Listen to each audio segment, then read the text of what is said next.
नमस्कार मित्रों, स्वागत है आपका हमारे YouTube चैनल धर्मशास्त्र में। तो मित्रों, जैसे कि आप जानते हैं कि हम इस चैनल के माध्यम से धर्म से संबंधित जानकारियां लाते रहते हैं।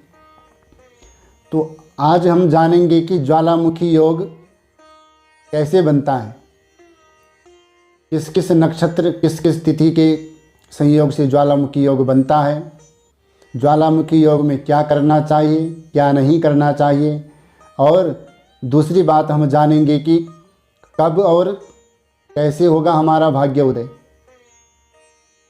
इस पर आज हमारी चर्चा रहेगी। तो सर्वप्रथम हम जानेंगे कि ज्वालामुखी योग कैसे बनता है। प्रतिपदा तिथि को अगर मूल नक्षत्र पड़े,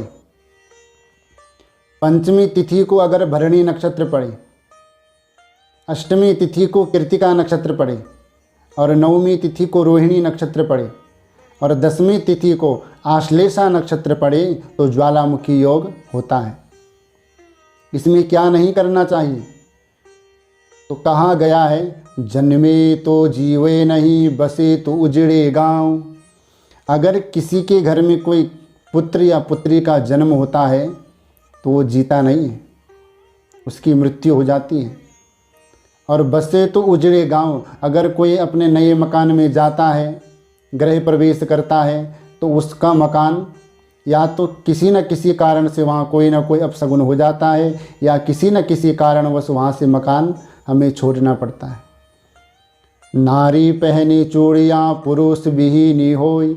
अगर इस योग में विवाह संस्कार किया जाए तो नारी विधवा हो जाती है, पुरुष के विहीन हो जाती है। और बोए तो काटे नहीं, कोई उपजे न नीर। अगर इस योग में अगर फसल बोते हैं तो खराब हो जाती है या बारिश आकर के बारिश के मौसम में सब बर्बाद हो जाए। पानी की टैंकी इत्यादि अगर हम बनवाते हैं तो वो टूट जाती है या किसी कारणवश वो काम अधूरा ही छूट जाता है। तो इस शास्त्र के नियम से, शास्त्र के माध्यम से बताया गया है आपको। कई लोग होते हैं कि शास्त्र को ज्योतिष को नहीं मानते हैं। तो जो नहीं मानता है तो जब उसका अपशगुन हो जाता है, दुर्घटना घट जाती है, तब भी तो आप लोग ब्राह्मणों के पास जाते हैं, पूछते हैं कि ज्योतिष शास्त्र के अनुसार बताइए हमारा ये नुकसान क्यों हुआ। तब क्यों मानते हो? अब दूसरी बात हम जानेंगे कि कब होगा हमारा भाग्योदय। अगर हमारे भाग्य स्थान में सूर्य बैठा है तो हमारा भाग्योदय 22 वर्ष से 24 वर्ष के बीच हो जाएगा। चंद्रमा अगर हमारे भाग्य स्थान में बैठा है तो 24 वर्ष से 25 वर्ष के बीच हमारा भाग्योदय होगा ही होगा।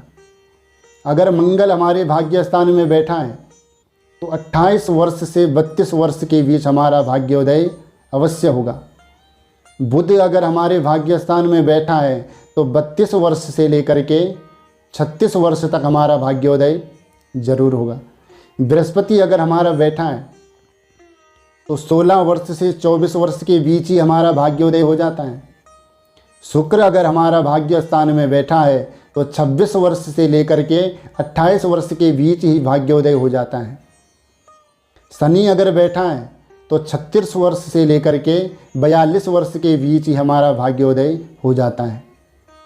राहु अगर भाग्य स्थान में बैठा हो तो 44 वर्ष से और 50 वर्ष के बीच भाग्योदय करा देता है। केतु अगर बैठा हो तो 48 वर्ष से 50 वर्ष के बीच हमारा भाग्योदय अवश्य हो जाता है। ये ज्योतिष शास्त्र का प्रमाणिक है। ज्योतिष शास्त्र में हमें विश्वास करना चाहिए। कई लोग होते हैं जो नहीं करते हैं। इसलिए ज्योतिष शास्त्र प्राचीन काल से चला आ रहा है। हमारे ऋषि मुनियों के माध्यम से सबको प्राप्त होता रहता है, इसलिए विश्वास करना जरूरी है।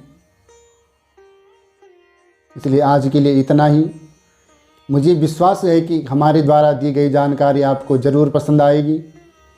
अगर हमारे द्वारा दी गई जानकारी आपको पसंद आए तो हमारे चैनल को सब्सक्राइब करें, लाइक करें, शेयर ज़रूर करें। तब तक के लिए जय जय श्री राधे श्याम।